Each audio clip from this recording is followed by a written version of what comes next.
What's up, guys? I'm currently on my way to go pick up an engine stand. I'm hoping to have the 5.3 on an engine stand today, maybe torn apart a little bit so I can see if there's any major repairs it might need, but I'm hoping it doesn't. You know, I'm gonna check the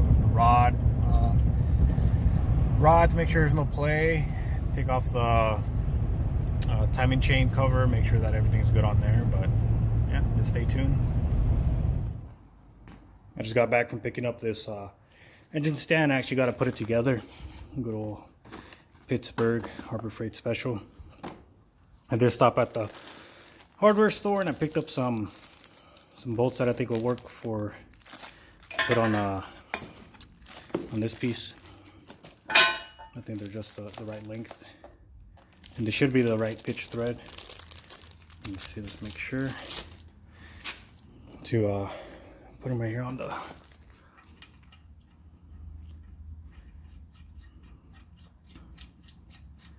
yep. You should hopefully work. I might need to put a couple washers on this side because I think this is already bottomed out. But yeah, put this engine stand together. I gotta pull off this flywheel or this flex plate. Take these bolts off, and I'll probably pull this cover before I put it on the stand. That way, just easier, I guess, to do now.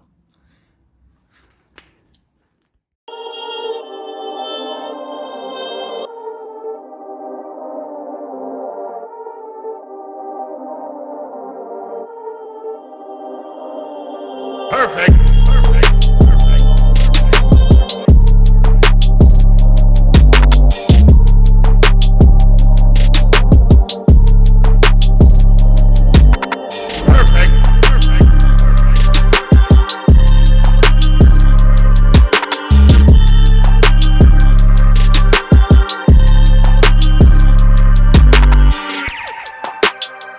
Alright guys, I'm gonna actually start tearing into this in this video.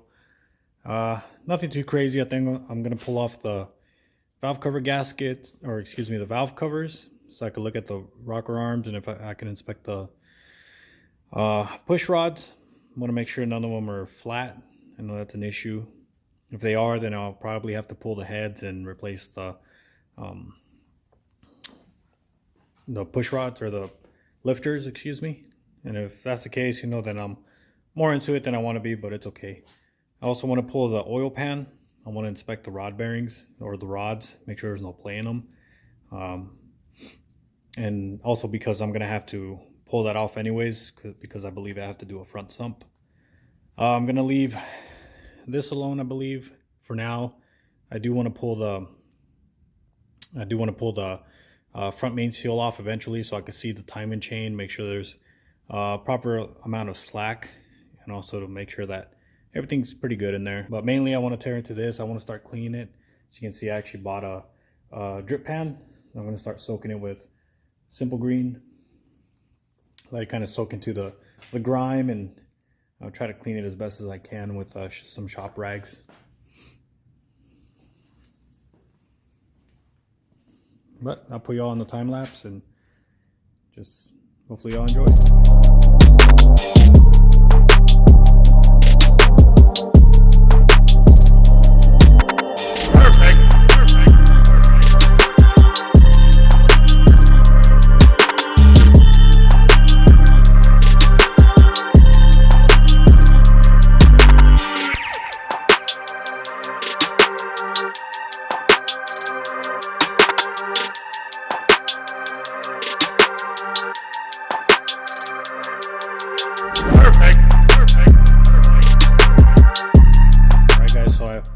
On the time lapse, I cleaned up the engine a little bit, at least this side. I cleaned up the valve cover as much as I could. It's pretty grimy. As you can tell, here's a color it's supposed to be, and here's the color that I got it on. Some people would have thought these were probably painted black or whatever, but I'm looking inside here. Everything looks pretty good. Doesn't look like there's much stress on the engine. There's a nice little gold color, which looks really nice. These are of course a little bit darker. but I don't see any major play. I don't see any of these caps missing on the side, which I know can happen when the engine's over rev too many times, and one of these will go in here and make some noises. At least this side. I haven't looked at the other side yet.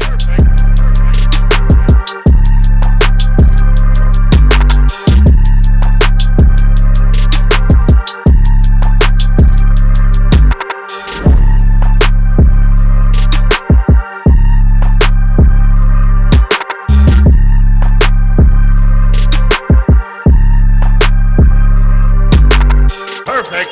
Perfect. Perfect.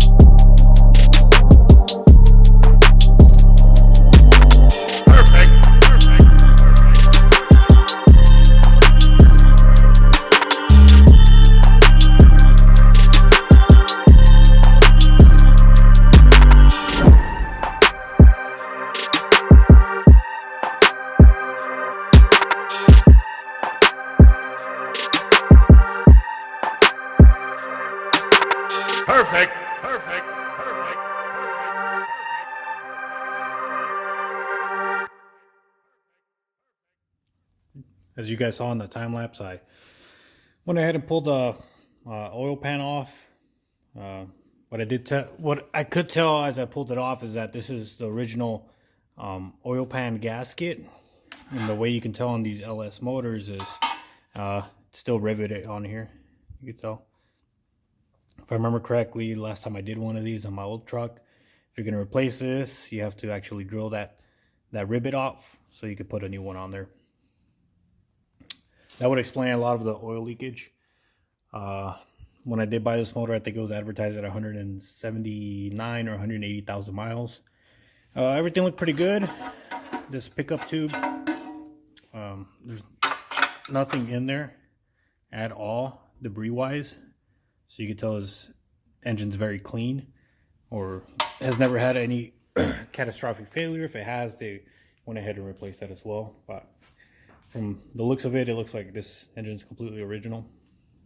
I did go ahead and hopefully it caught on the time lapse, but I went ahead and checked all the rods, make sure there was any play on them. I went ahead and spun it, and it actually spins really, really nice. And this is what I did. I just waited till these were on top, and I just shook them a little bit, made sure there's no play on them. Same with these, you know, all these. But spins very well. As I mentioned before, my goal was to put I think I need a front sump, and my goal is to put a GTO style oil pan, but I'm not 100% sure how it mates up to a 5.3, since those are designed, I believe, for a 6.2.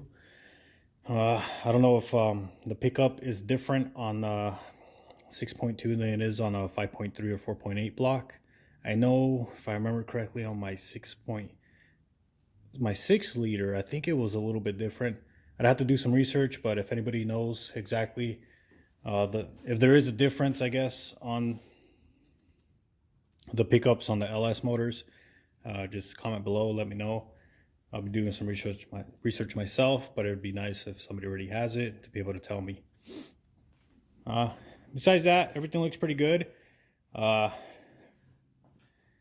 got to clean it up a little bit more. I think I am just going to lay that baffle back in there, or the splash baffle, whatever you want to call it, back in here, and I'll put the oil pan just on top of it so no debris gets in there.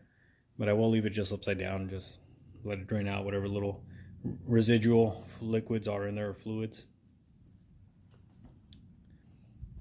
I think in my next video I'll flip this back over, and I'll go ahead and actually pull the push rods. That way I can determine the condition of them. But looking at this and looking at what I have seen so far, I don't think I'm gonna have any issues with it.